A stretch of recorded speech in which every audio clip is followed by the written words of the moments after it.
آپ کو ہم کافی عرصے سے جانتے ہیں اور اچھا جانتے ہیں. بہت شکریہ. تو اخلاق کی جہاں تک بات ہے تو ابھی آپ نے گفتگو کی ابتدا میں یہ کہا تھا کہ ہم نے اس کو احساس کو بھی اس میں شامل کیا ہے. تو آپ یہ سمجھیے کہ قربت الہی کا جو احساس ہے وہ تقویٰ ہے. واہ. اگر آپ کو قربت الہی کا احساس ہو جائے تو یہ تقویٰ ہے. اور اخلاق کیا ہے؟ آپ کو قربت مصطفی کا احساس ہو جائے. سبحان اللہ. اگر آپ کو حضور کی قربت کا احساس ہو گیا ہے تو آپ اخلاق حسنہ پر فائز ہیں. صورت بات. کیوں کہ جب ہم حضور اکرم صلی اللہ تعالیٰ علیہ وآلہ وسلم کی زندگی کو دیکھتے ہیں تو یہ چھوٹی چھوٹی تمام باتیں ہیں ہمیں نظر آتی ہیں کہ سرکار دو عالم صلی اللہ تعالیٰ علیہ وسلم احباب کے درمیان جب موجود ہوتے، ہماری عادت ہے، آپ صلی اللہ تعالیٰ علیہ وسلم نے کبھی بھی اپنے پیروں کو لمبا نہیں کیا، دراز نہیں کیا بالکل احباب کے درمیان.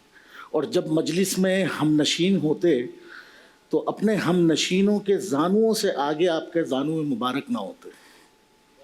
واہ. اپنے یاروں کے درمیان جب آپ موجود ہوتے اور جب کسی کی طرف چل کر آتے تو پہل کرتے سلام میں. اللہ اکبر. اور صحابہ اکرام رضوان اللہ تعالیٰ علیہم اجمعین فرماتے ہیں ہم نے نہیں دیکھا کہ سرکار دو عالم صلی اللہ تعالیٰ علیہ وسلم سے پہلے کسی نے سلام میں پہل کی. آج تو کوئی سلام کر لے تو ہم سوچ رہے ہوتے ہیں جیسے آپ نے بتایا پتہ نہیں کوئی مقصد ہوگا یار، کوئی مطلب ہوگا، کیا کیوں ہو رہا ہے، یہ کیا مطلب، اس کا مقصد کیا ہے. اب تو بات اور آگے چلی گئی حضرت. اب تو کوئی سلام کرتا ہے موبائل جیب میں ڈال لیتے ہیں. بالکل ایسا ہی ہے. یہ تو اب وہ ہمارے یہاں جو صورتحال ہے اس کے مطابق. تو حضور اکرم صلی اللہ تعالیٰ علیہ وسلم نے محبتوں کو استوار کیا، اور جب آپ محبت کو استوار کرتے ہیں تو اخلاق آ جاتے ہیں. بالکل. پہلی بات یہ ہے کہ جب ہم کہتے ہیں نا کہ حضرت نے فرمایا کانا خلقہ القرآن، کہ حضور کے اخلاق کو دیکھنا ہے تو قرآن کو دیکھ لیں. واہ. تو قرآن مجید فرقان حمید صورتاً اور معناً اللہ کا کلام ہے. بے شک. لیکن اگر قرآن مجید فرقان حمید نازل نہ بھی ہوتا تب بھی اس حدیث مبارکہ کا مفاد یہ ہے کہ تنزیل قرآن نہ بھی ہوتا، صورت محمد مصطفیٰ صلی اللہ تعالیٰ علیہ وسلم کی صورت میں یہ جو شخصیت موجود ہے یہ سراپا قرآن ہے. اللہ اکبر. یہی تو مطلب ہے. اگر جامع عبارت مطلب آپ کتاب لکھنا چاہیں، حضور کی سیرت لکھنا چاہیں تو حضور کی سیرت لکھیں گے تو سب سے بہترین متن جو آپ کو ملے گا وہ قرآن مجید فرقان حمید ہے.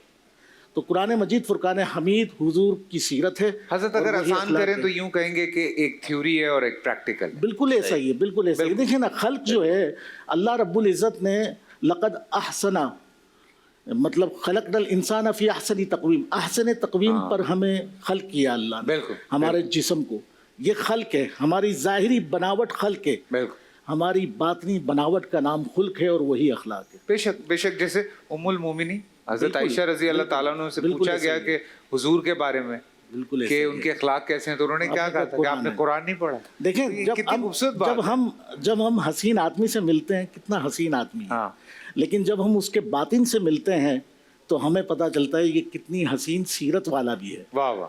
تو اب مسئلہ کیا ہے کہ جب تک آپ ملیں گے نہیں، میل ملاپ نہیں ہوگا تو آپ کسی کے بارے میں کیا رائے دیں گے. میں ایک واقعہ اس پہ کوٹ کروں حضرت سیدنا امام زین العابدین رضی اللہ تعالیٰ عنہ کا، کہ کسی شخص نے آ کے ان سے کہا کہ وہ فلاں وہاں کھڑا ہے اور وہ آپ کی برائی کرتا ہے.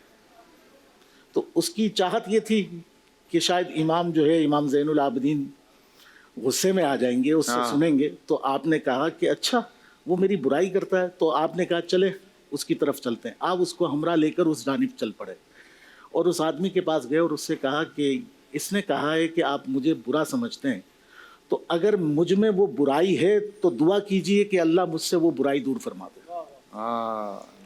اور اگر تم نے جیسا مجھے سمجھا ہے میں ویسا نہیں ہوں تو میں اللہ سے دعا کرتا ہوں کہ اللہ تمہاری بدگمانی کو دور کر دے. اللہ. تو دیکھیں ملاقات ہوئی نا حضرت، بدگمانی کے اوپر تو ایک پورا میں کہتا ہوں ٹاپک ہے. جی بالکل. بدگمانی پہ تو میرے خیال سے ہمیں پورا ایک پروگرام کرنا چاہیے. دیکھیے یہ اخلاق کے شعبے ہیں نا. حضور اکرم صلی اللہ تعالیٰ علیہ وسلم نے فرمایا بعثت لأتمم مکارم الاخلاق. ادھورے اخلاق کا مطلب کہ زندگی کے ہر شعبے پر حضور کی تعلیمات محیط ہے, بے شک بے شک, احاطہ کیے ہوئے, تو ہمیں سب کچھ ملے گا حضور کی سیرت سے. بالکل. حضور اکرم صلی اللہ تعالیٰ علیہ وسلم احباب کے درمیان موجود ہیں, تو آپ اپنا کام خود کیا کرتے تھے, سلائی پیون خود لگایا کرتے تھے. اور سب سے بڑی بات جو آج کل اخلاق میں ہمیں اپنانی چاہیے, جو علماء میں بھی, صوفیاء میں بھی, مشائخ میں بھی, یہ ایک سخت جملہ چلا جائے گا فیصل بھائی, لیکن میں آپ سے یہ دیکھیں, ادب اور تعظیم الگ چیز ہے, لیکن حضور اکرم صلی اللہ تعالیٰ علیہ وسلم اپنے پیچھے صحابہ کو چلنے نہیں دیا کرتے تھے. کوئی اگر آپ کے پیٹھ کے پیچھے چل رہا ہوتا تھا تو آپ کہتے تھے نہیں میرے برابر میں آئیے, میرے پیٹھ کے پیچھے نہ چلیں. آج اگر ہم سے کوئی چھوٹا آگے نکل جائے تو ہمیں جو ہے وہ برا لگتا ہے. اندازہ کیجئے آپ, پروٹوکول دیکھیے, یہ پروٹوکول ہے, حضور سے بڑھ کر کسی کا پروٹوکول ہوگا؟ حضور سے بڑھ کر کسی کا پروٹوکول نہیں ہو سکتا. حضور اکرم صلی اللہ تعالیٰ علیہ وسلم کی تعظیم میں صحابہ اکرام فرماتے کہ یا رسول اللہ یہ لکڑیاں ہم جمع کر لیں گے, آپ نہ جمع کیجیے. جی بالکل. تو حضور نے فرمایا کہ تم اپنے حصے کا کام کرو, مجھے پتا ہے کہ تم کافی ہو میرے لیے, بالکل, لیکن میرے رب کو پسند نہیں ہے. واہ. وہ مکروہ جانتا ہے کہ کسی آدمی میں یہ خصلت موجود ہو کہ وہ اپنے یاروں کے درمیان اپنی بڑائی بیان کرے. حضرت کیا وجہ ہے, میں یہ بات اگر آگے بڑھوں تو جنہوں نے اسلام نہیں پڑھا,